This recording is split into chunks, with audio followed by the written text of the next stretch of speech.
नमस्कार। आचार सलील चैनल में आप लोग का स्वागत है।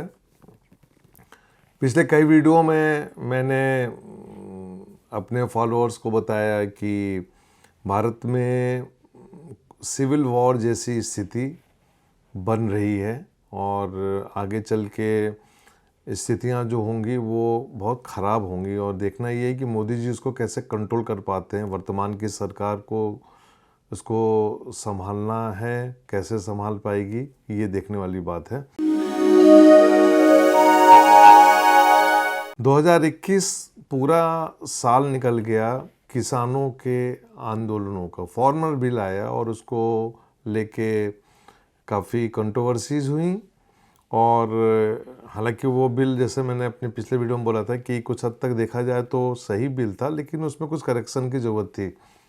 लेकिन जो भी सरकार की अपनी मंशा रही होगी या जो भी समस्या रही होगी, और मैंने भी कुछ दिनों पहले जो वीडियोस दिया था कि जो बिल वापस हो गया इसका क्या रिपरकेशन होगा। मेरे कुछ फॉलोअर ने जानना चाहा है कि आचार्य जी आप हर बार बोलते हैं कि सिविल वॉर और सिविल वॉर के नाम से आप डराते हैं। देखिए, मैं डराना नहीं चाहता हूँ। मैं सिविल वॉर का जब मैं चर्चा करता हूँ तो मैं अपने फॉलोअर्स को आगाह करता हूँ।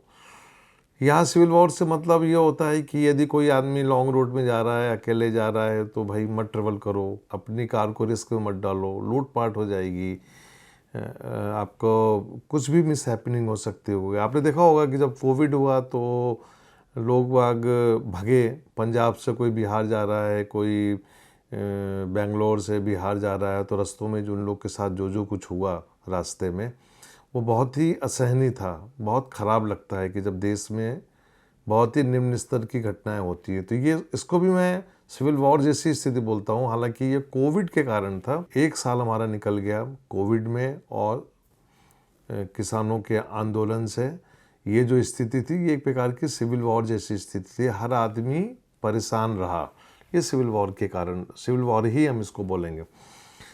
लेकिन 2022 और 2023 ये दो जो साल हैं ये स्थितियां और ख़राब करेंगे, इसमें कोई दो राय नहीं है। और इनसे निपटने के लिए सरकार क्या करेगी वो उसका काम है। हम लोग एस्ट्रोलॉजर्स हैं और हमारे एस्ट्रोलॉजर जो होते हैं अपनी बुद्धि, अपनी कैलकुलेशन के हिसाब से बताते हैं। लोगों ने मुझसे जानना चाहिए कि ये सिविल वॉर का कंसेप्ट आपके दिमाग में कहाँ से आया, तो मैं आपको 1975 में ले जाऊंगा। 25 जून 1975 को इंदिरा गांधी ने देश में इमरजेंसी लगाई और इमरजेंसी जब लगती है तो पूरे अधिकार जो होते हैं वो आपके ख़त्म हो जाते हैं। और वो दौर था कि सभी अधिकार ख़त्म हो गए थे और देश में साल भर से ऊपर इमरजेंसी रही और इमरजेंसी के बाद चुनाव हुए। 25 जून 1975 को इमरजेंसी लगी और 21 मार्च 1977 को इमरजेंसी ख़त्म हुई। और मैं आपको बताना चाहता हूँ, आप लोग कभी गूगल में सर्च कीजिए या इतिहास की किताबों को पढ़िए। उस दौरान एक नेता का उदय हुआ था, वो उनका नाम था जेपी आंदोलन के नाम से वो काफ़ी फेमस हुए। पूरा नाम उनका जयप्रकाश नारायण था, लेकिन जेपी आंदोलन बहुत अपने आप में एक यादगार घटना थी। बताते हैं हमारे बुजुर्ग लोग कि पटना का जो गांधी मैदान है उसमें तिल रखने की जगह नहीं थी जब जेपी ने पूरे देश को संबोधित किया था उस ज़माने में। और उसका नतीजा क्या हुआ कि इमरजेंसी के बाद चुनाव हुए और चुनाव के बाद मोरारजी देसाई इस देश के प्रधानमंत्री बने। और मैं आपको एक चीज़ बताना चाहता हूँ कि एक ज़माने में मोरारजी देसाई कांग्रेस पार्टी में थे। खैर, तो मोरारजी देसाई के नेतृत्व में सरकार बनी और इसका दुखद पहलू जो था वो जयप्रकाश नारायण की मृत्यु, उनकी किडनी खराब हुई और उनका देहांत हो गया। यदि जयप्रकाश नारायण का देहांत नहीं हुआ होता तो आज भारतीय राजनीति कुछ और होती। लेकिन उनके मृत्यु के बाद मोरारजी देसाई की सरकार गिर गई और 1980 में इंदिरा गांधी फुल मेजॉरिटी में आ गई। क्योंकि वो जो दौर था उस दौर में अफरा तफरी का माहौल बना और हर आदमी प्रधानमंत्री बनना चाहता था। और उस दौर में हमने कई प्रधानमंत्रियों के नाम सुने और फाइनली वो सरकार गिरी और चुनाव हुए और इंदिरा गांधी बहुमत के साथ प्रधानमंत्री बनी। प्रधानमंत्री बनने के बाद कुछ समय के बाद जब स्थितियां और ख़राब हुई तो आपको पता ही है कि सिख आंदोलन आया। सिख आंदोलन के बाद गोल्डन टेम्पल में अटैक हुआ। एक लंबी घटना है। कभी भारत की स्वतंत्रता के बाद का जो इतिहास है उसकी कुछ घटनाओं को लेके आपको मैं एस्ट्रोलॉजी के रोचक पहलू बताऊंगा कि कैसे कैसे कब कब हुआ। मैंने अक्सर बोला है कि जब भी केतु पीड़ित होता है तो सिख समुदाय पीड़ित होता है। वापस जाते हैं सिविल वॉर पे।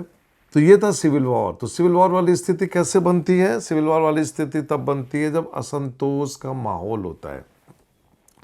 और वर्तमान समय में जबकि एक मोदी जी की सरकार है, पूरी उनको मेजॉरिटी है, लेकिन ये एक दुर्भाग्य है कि कोविड ने भारत की इकोनॉमी को काफ़ी डैमेज किया।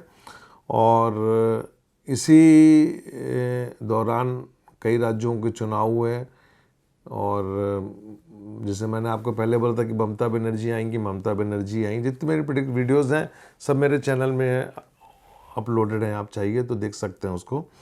और ये सब कहानी चलती रही। तो मेरे फॉलोअर ने जानना चाहा कि सिविल वॉर क्या होता है। तो भाई सिविल वॉर का मतलब ये होता है सब कुछ अव्यवस्थित हो जाना। दंगे फसाद का मतलब इसमें नहीं आता है कि मार काट और गोले बारूद चलते हैं, वो वाली स्थिति नहीं। आंतरिक असंतोष की स्थिति हो जाती है। और ये आंतरिक जो स्थितियाँ होती हैं वो सिविल वॉर के अंदर आती हैं। एक जनता के बीच में असंतोष होता है। जैसे किसानों को देखिए आप, किसान रोड में उतर आए और सरकार उनको संभाल नहीं पाई, उनको टैकल नहीं कर पाई। इसके बाद जो 2022 का मैंने बोला है कि इसी प्रकार का माहौल रहेगा। कुंडलियाँ बता रही है कि इसी प्रकार का माहौल रहेगा। गोचर बता रहा है कि इसी प्रकार का माहौल रहेगा। और मुद्दे क्या होंगे? मुद्दे इस देश में हमेशा की तरह एक मुद्दा रहा है अमीरी और गरीबी की रेखा।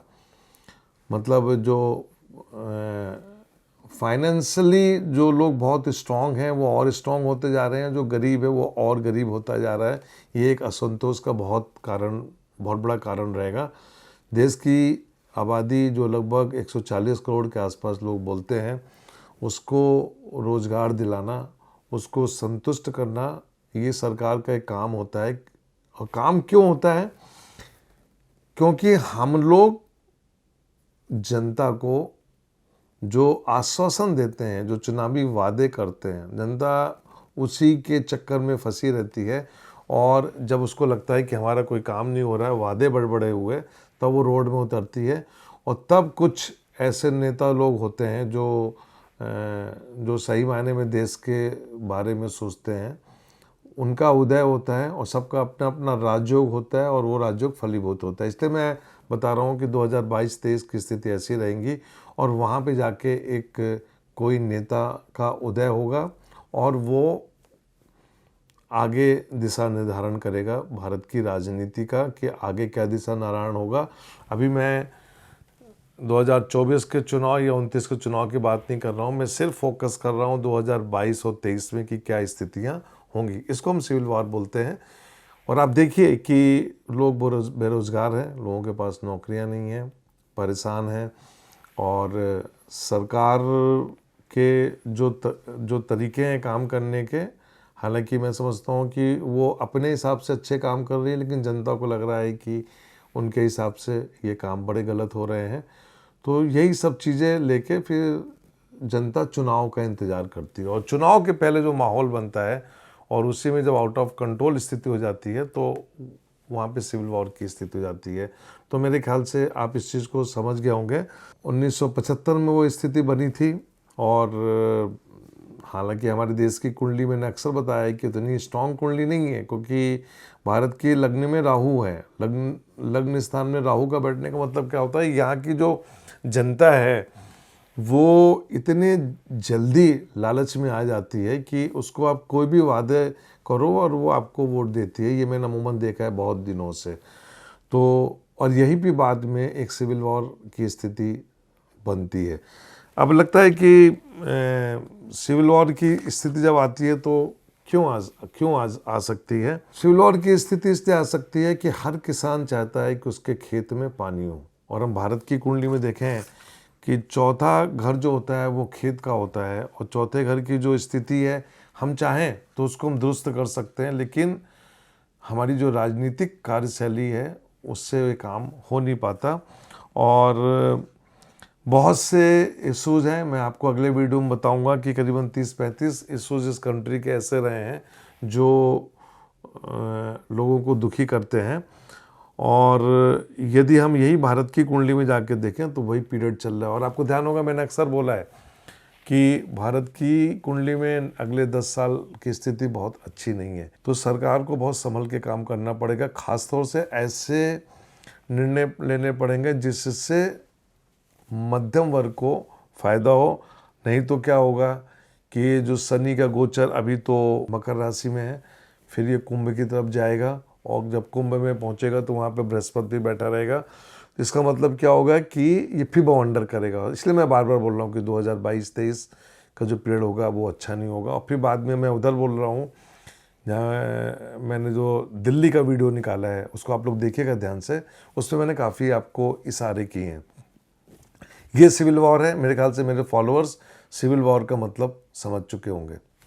नमस्कार।